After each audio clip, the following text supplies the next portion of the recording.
Hello guys! Another vlog for today's video.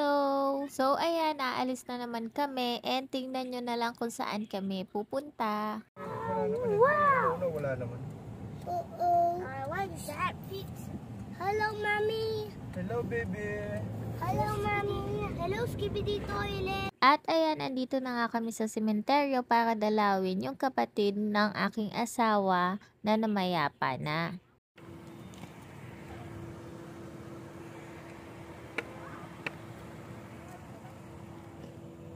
After nga namin bumisita sa sementeryo ay andito naman kami sa sasakyan para kumain ng pizza kasi nagugutom na talaga kami. And take note ha, yung mumurahing pizza lang yung binili namin. Nagka-crave nga si daddy ng pizza, wala naman kami madadaanan na ibang pizza. Kaya ayan, bumili na lang kami kung ano yung nadaanan namin doon sa daan.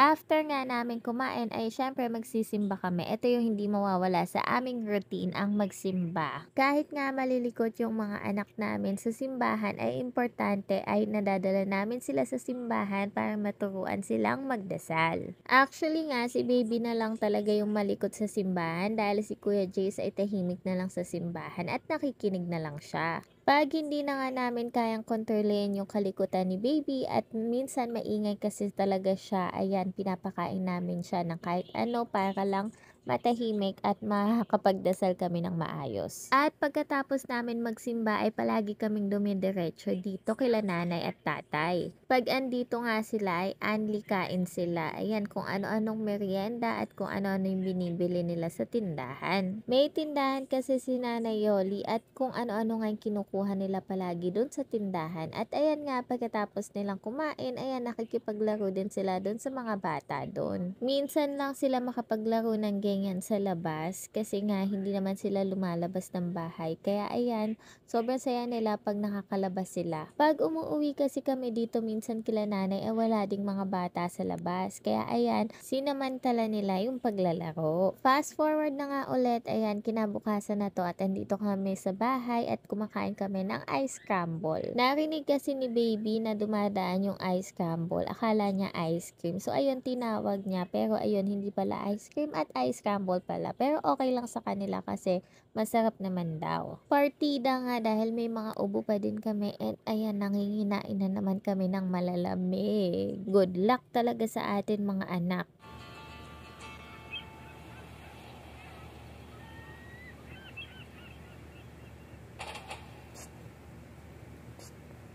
Oh, good. They're safe. Huh? The next day nga ay ayan, sinabakan na nila itong ubas na uwi namin galing kila Nanay Yoli. Sobrang hilig nga ni baby sa ubas, pero ito namang si Kuya Jace ay hirap na hirap kainin yung ubas. Hindi lang pala sa ubas mahilig si baby, kundi sa lahat ng prutas. Talagang fruit lover siya and lahat talaga ng prutas kinakain niya. Ito namang si Kuya Jace, balatan mo na, tanggalan mo na ng buto, lahat-lahat. Hindi pa din niya kakainin yung prutas. Sobrang sapilitan para mapakain siya ng prutas. Ayan nga, kaya niya pinipilit kumain ng ubas dahil sabi ko kailangan niyang kumain ng ubas bago siya makainom ng Nutriboost na bigay ni Nanay Yoli. Well, minsan talaga maganda yung may kondisyon para napipilit mong kumain sila ng mga masusustansyang pagkain kahit ayaw nila. Nagkakanda duwal-duwal nga siya sa pagkain ng ubas kasi hindi talaga niya treat. Pero ang importante ay kumain siya at sinubukan niya. Baby, kanina madami yan na. Bakit wala na? Ubus na. Si kuya naman, oh, iilang piraso, hindi pa maubos, hindi pa makain. Si baby, kitakaw-takaw sa grapes. Wee, yummy.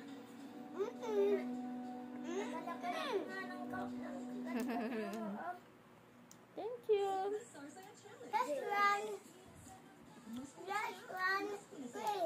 Just one grape. Okay. Thank you. Nice to play.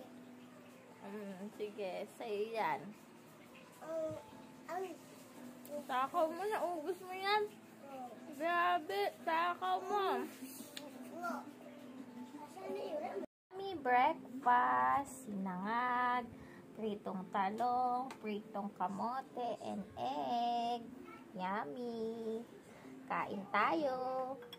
At ayan, mga bagong ligo ang aking mga anak. O, di ba ang fresh. Pero saglit lang yung tinatagal ng ganyang itsura nila. Dahil pamaya-maya sigurado, pawis na naman sila at kailangan na naman magpalit ng damit. Nakaupo lang, bibigyan ko ng Jackie. Upo na kayo. Doon, baby, doon. Tabi ni Kuya. Dito. Dito. Ay, nasa din naman yan. Alam mo. Oh, yung nakaupo lang, yung behave lang, bibigyan na. Nakaupo lang, yung behave lang ang bibigyan ko. Pag hindi na behave, hindi bibigyan. Ang mga bata, pag nilad nila yung sign, Yung behave lang, wait lang. Teka lang, may toys pa doon, oh. Oh. Yung behave lang, ang bibigyan ko nito. Sino kayang behave? Pang ilan na nila to, oh. Sino behave? Taas na nga, sino behave? Sino behave? Hands up! Hands up! Sino behave? Last na to, wala na. Ubusin na, grabe.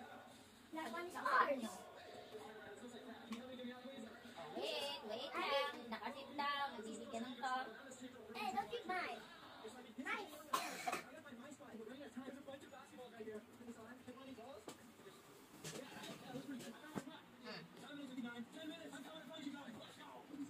Hey, mommy. My shirt blends in with my pajamas.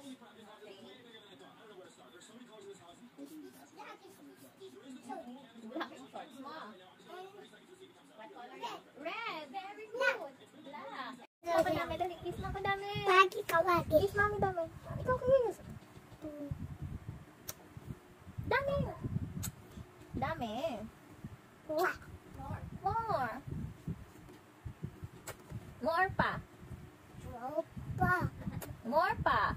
Opa. More pa. More pa. More pa. More pa. More pa. Yan, hindi na natako.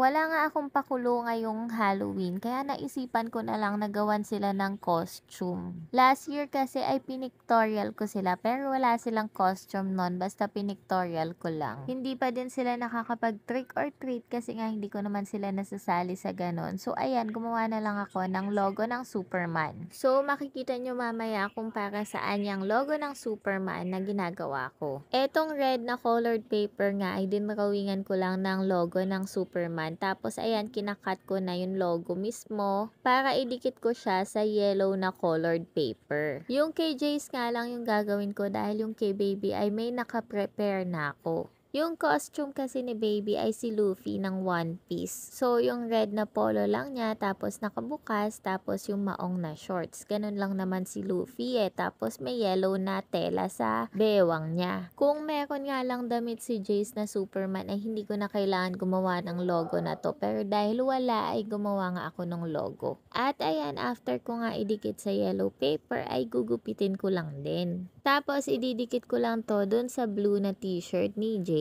After ko nga gumawa niyan ay itinabi ko muna dahil mamaya ko na lang silang pipicturean pagkaligo nila. Habang naglilinis ng motor yung daddy nila, ayan naman sila naglalaro sa labas. Ginawa pa nga nilang monkey bars itong gate namin. Nakakatuwa nga sila pag ganyan na naglalaro sila dahil hindi sila nag-aaway. Pero madalas nag-aaway din sila. At ayan pa nga si daddy na makikisali pa, kala mo namang bata din. Pinaliguan ko na nga sila at binihisan ko muna sila nitong DIY costume na ginawa ko. Ano ba naman yung manok na yan? Sabay naman ang sabay sa voice over ko. Papakita ko na nga sa inyo yung mga pictures nila.